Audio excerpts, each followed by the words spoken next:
Avec l'équipe de Tout peut arriver, on a réalisé un entretien avec le docteur Kadir 3 jours après l'annonce là, Mhm. du Collège des médecins de sa radiation. C'était le 6 décembre dernier. Mhm. Je le cite là.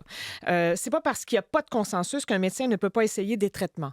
Ben, Dans le il y a contexte. il y a un consensus. Là. Ça, j'ai de la misère avec Ouais. cet argument-là. Ouais. Tu sais, on a entendu dire les traitements antibiotiques prolongés ne font pas consensus.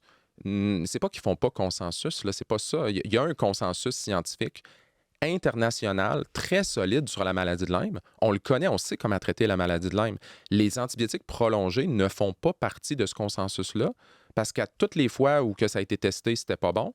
Puis les cocktails qui sont prescrits, de toute façon, c'est des cocktails qui n'ont aucun sens scientifiquement. Je veux dire, moi, j'ai parlé à des spécialistes de partout dans le monde, j'ai parlé à des agents de santé publique partout dans le monde.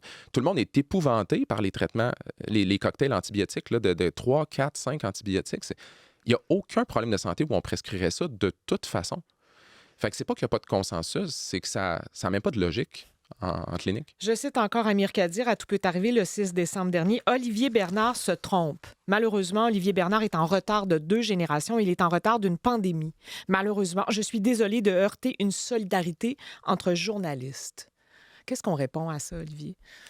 Malheureusement, je pense pas que je peux répondre grand-chose. Tu sais, avez-vous déjà entendu parler de la loi de Brandolini? Oui. Ben, il faut en parler et c'est très OK. intéressant. Parce que je trouve que ça, c'est un bel exemple de ça. Donc, juste, je fais un résumé Ouais, très rapide. Là. allons-y. La loi de Brandolini, là, c'est une règle informelle, là, mais ça dit que la quantité d'informations nécessaires pour réfuter des informations fausses est incroyablement plus élevée que que l'énergie nécessaire pour les produire.